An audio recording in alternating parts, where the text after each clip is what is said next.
Bonjour Elisabeth. Bonjour Cécile, bonjour à tous. Alors Elisabeth, vous revenez sur ce qu'on a évoqué tout à l'heure d'ailleurs avec Annie Genevard, le défenseur des droits, la défenseur en fait, qui défend le Burkini.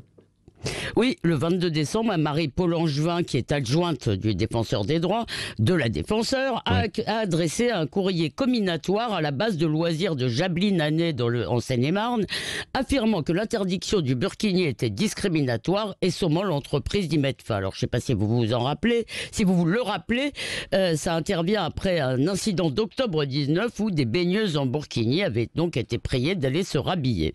Mais le plus sidérant dans cette affaire, c'est que le défenseur des droits a été saisi par le CCIF, association Feu, une association spécialisée dans le harcèlement judiciaire des militants et intellectuels anti-islamistes. Or, ce CCIF a été dissous le 2 décembre par le ministère de l'Intérieur, en décision par ailleurs contestable, mais ce n'est pas le sujet.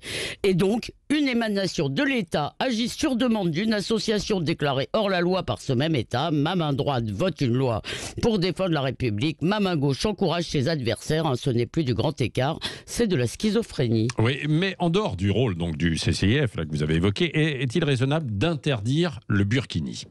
Eh bien, ça n'est pas raisonnable, c'est indispensable. D'abord, c'est une question de principe. Le burkini, c'est l'expression visible du puritanisme religieux, de l'inégalité des sexes, d'un islam pudibond qui considère, pardon pour l'expression, les femmes libres comme des putes.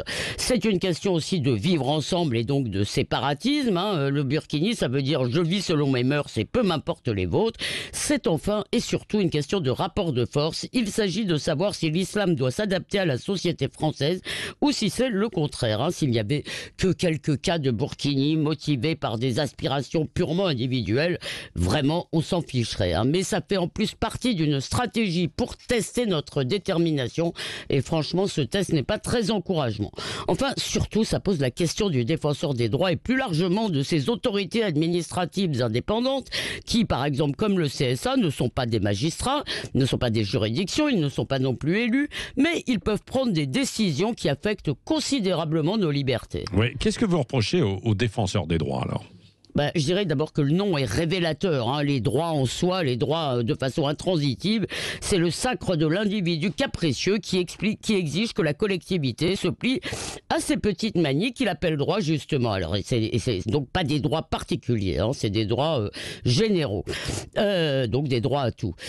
Donc il est différentialiste, il est multiculturaliste, toujours prêt à voler au secours des lubies minoritaires. C'est le défenseur en fait de la France McDo. Venez comme vous êtes. Alors peut-être qu'il a parfois une utilité.